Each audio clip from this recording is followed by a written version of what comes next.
Con dolor vemos que el pecado está destruyendo la humanidad y es un pecado que, si bien es cierto, tiene una responsabilidad personal, pero tiene un efecto social y que provoca un daño muchas veces irreparable en quienes se ven afectados por él. Nosotros como iglesia nos sentimos profundamente dolidos por todo lo que ha pasado, ¿no?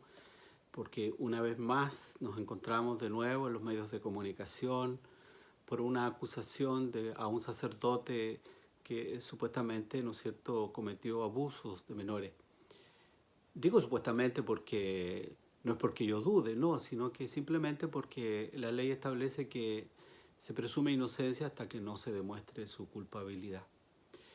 Es doloroso porque hay una confianza destruida, hay familias destrozadas, hay confianzas totalmente destrozadas, hay personas que se van a ver afectadas por el resto de su vida y ese daño irreparable justamente es el que nos lleva a doler en el corazón.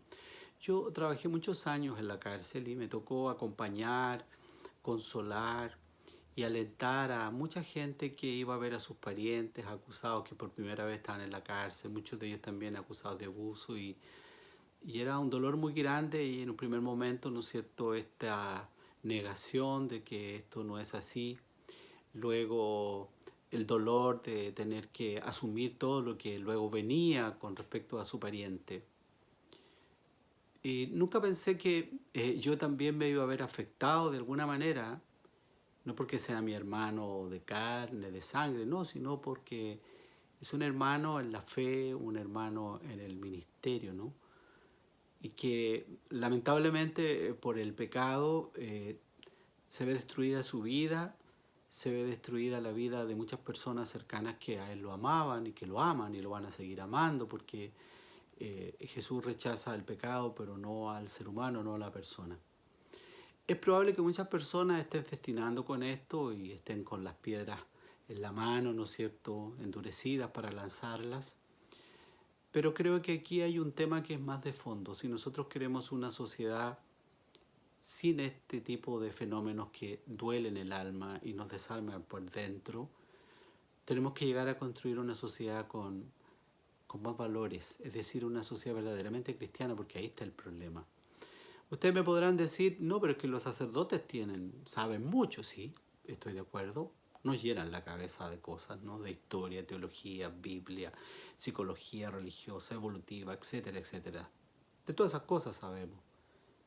Pero lamentablemente el conocimiento muchas veces hace engreído al hombre. Solo el amor es el que lo puede construir. Y ahí es donde estamos fallando, porque quizás como consagrados nuestra vida ha sido estéril porque hemos dejado de ser padres y no hemos podido generar vida espiritual porque nos hemos negado a la paternidad. No a la paternidad biológica, porque ser padre en el estricto sentido, ¿no es cierto?, como lo entienden algunos, es engendrar un hijo biológicamente, sí, pero hay muchos hijos abandonados. En el Sename han muerto muchos precisamente abandonados por aquellos que los engendraron. Me refiero a la paternidad más profunda, la paternidad espiritual. Y esa solamente se puede dar cuando nosotros hemos experimentado en nuestra vida nuestra condición de hijos, nuestra condición de amados por Dios, de un Padre que es omnipotente, misericordioso y que me ama entrañablemente más allá de mis heridas, más allá de mis traumas, más allá de mi historia, ¿no? Y que me ama porque yo soy único e irrepetible. Ese amor incondicional de Dios, ese amor entrañable, sin duda que es el que construye la vida de un sacerdote. Si no logramos eso, es difícil que podamos llegar a engendrar vida espiritual. Lamentablemente, por lo que decía recién, ¿no?, el conocimiento nos hace engreídos y nos ha llevado a descuidar un aspecto muy profundo en la vida del ministerio sacerdotal, que es lo espiritual. Muchas de estas cosas acusan una pobreza espiritual muy grande.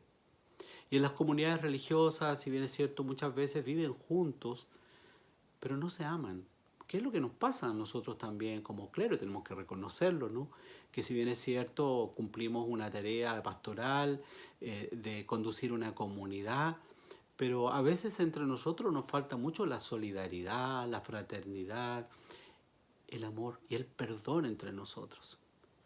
Me duele muchas veces escuchar testimonios de personas que se han sentido juzgadas tan duramente por la iglesia y que no hay misericordia. Hace pocos días escuchaba el caso de un sacerdote que se retiró del ministerio en Estados Unidos, famoso Padre Teo, porque dice él que le cerraron las puertas en todas las diócesis y no encontró ningún obispo que lo acogiera como padre, más allá de las diferencias que pudiera tener.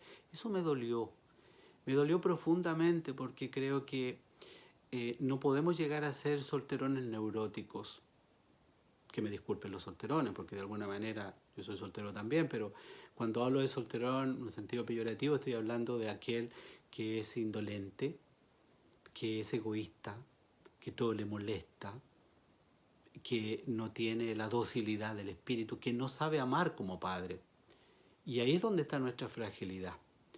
Yo quisiera pedirles que oráramos para que el Señor nos liberara del pecado que tanto daño nos hace, porque no es un problema solamente de nosotros en este momento, porque claro, si uno lo pone en el tapete, ¿no es cierto?, es escandaloso, sí lo es, pero resulta que es problema mucho más profundo porque es un problema social que se da en la familia fundamentalmente, donde se cometen la mayoría de los abusos y los crímenes.